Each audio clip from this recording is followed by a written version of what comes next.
Ethan, a hiker, camped alone in a remote Montana meadow, seeking solitude.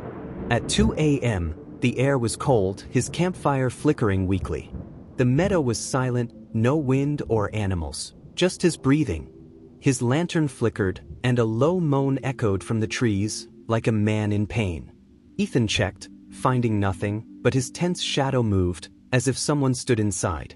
His heart raced. He was alone, but the moan grew, forming his name. The campfire flared, casting a soldier's shadow, though no one was there. Ethan's phone showed no signal, and the air grew heavy, his breath visible. A figure darted across the meadow, too fast to follow.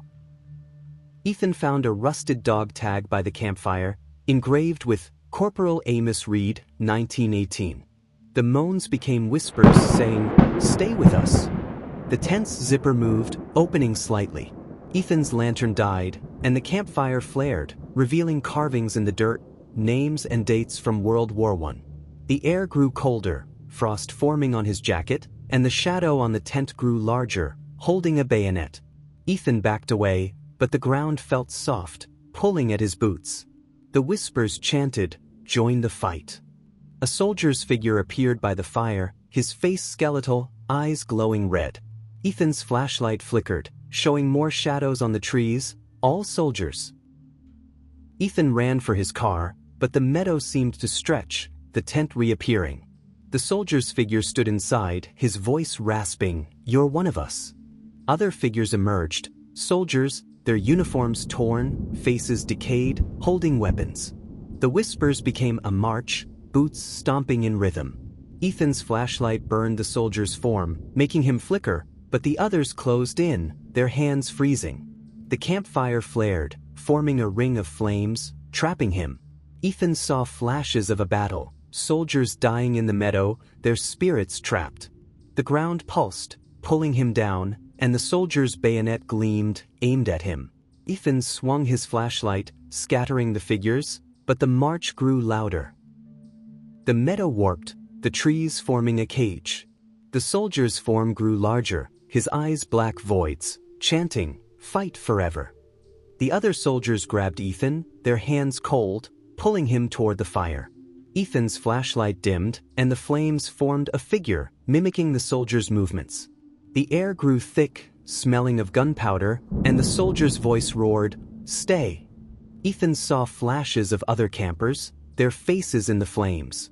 The ground shook, roots wrapping his legs, and the soldier's bayonet swung, grazing his arm, leaving a cold burn. Ethan swung his flashlight, the light burning the soldier's form, but the others pressed closer, their faces twisting.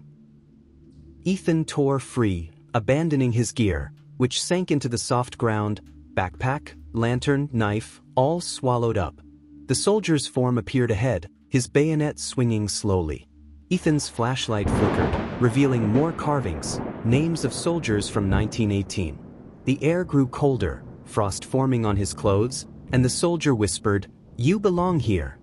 Shadows of bayonets gleamed, and a cold hand brushed Ethan's neck, pulling him back to the tent. The campfire flared, its flames forming a door, pulling him toward it. Ethan fought, his vision blurring, as the meadow seemed to breathe, its air suffocating. Ethan fell near the campfire, which flared green.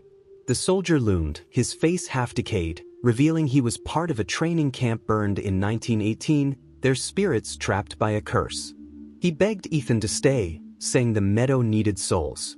The flames pulsed, faces screaming, and the soldiers merged into a writhing mass. Ethan saw flashes of the fire, soldiers burning, screaming, trapped forever. The air grew suffocating, and the soldier's hand gripped his arm, burning cold. The campfire's glow formed a door, pulling him in, the soldiers chanting his name. The meadow looped, bringing Ethan back to the tent. The soldier sat inside, growling, "You're ours." The trees pulsed, branches wrapping his legs. Ethan's flashlight dimmed, and the flames formed faces, screaming his name.